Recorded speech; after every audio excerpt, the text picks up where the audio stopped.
Most Israeli B2B companies aren't failing on LinkedIn because they don't post enough. They're failing because they built activity instead of a revenue engine. And the scariest part? The average company page today reaches only 1.2% of its followers. Wait, did you just drop 1.2% and keep going? So, if I have 10,000 followers on my company page, I'm reaching just 120 people per post. Exactly, 120 people.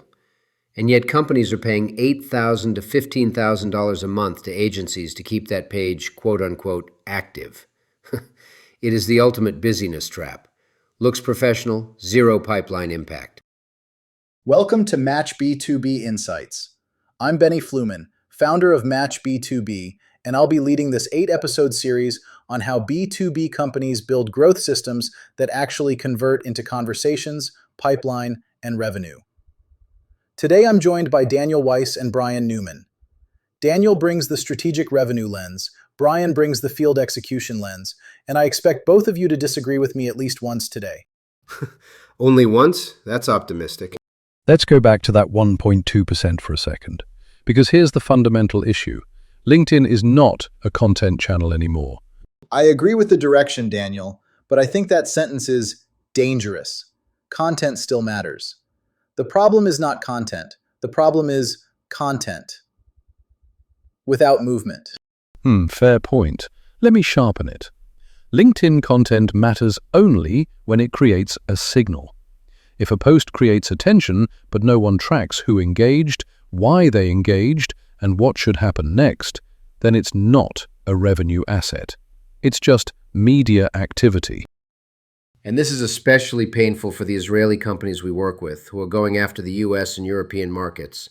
For them, CAC, customer acquisition cost, can easily climb into the $15K to $22K range. $15,000 to $22,000 to acquire a single customer. You cannot afford to play around with media activity at that price point. Exactly. We are fighting time zones, we're fighting trust deficits, and we have longer sales cycles.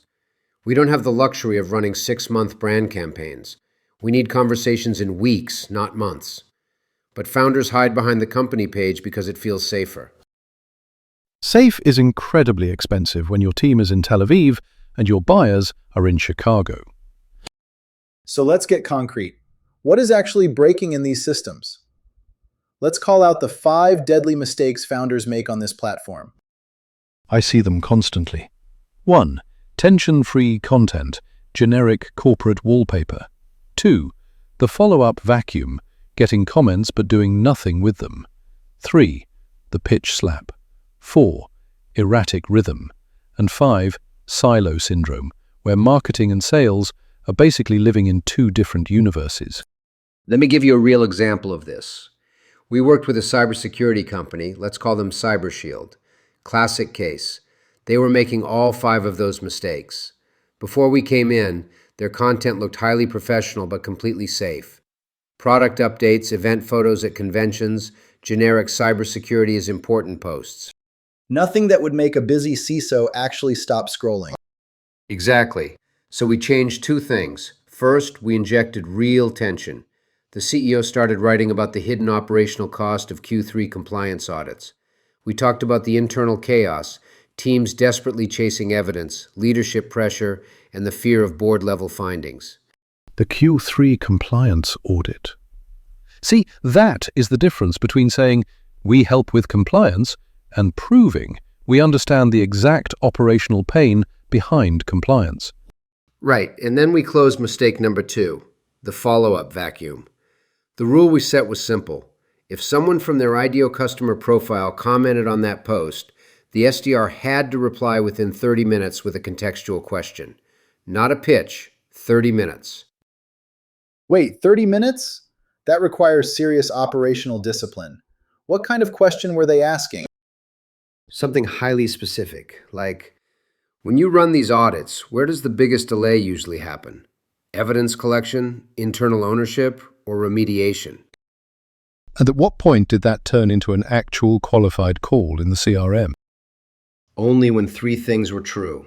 The person matched the ICP, they confirmed the pain was active, and there was a business reason to continue the conversation. The result? 9 qualified enterprise calls in 14 days. Real pipeline conversations, not random networking.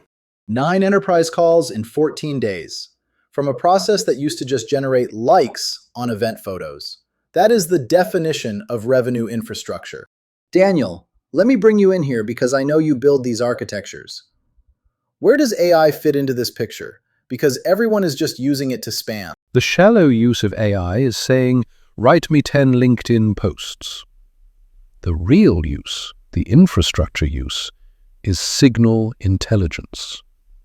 AI helps classify who engaged, whether they match the ICP, what specific topic triggered them, and then suggests the best follow-up angle for the SDR. So AI is not replacing the SDR at all.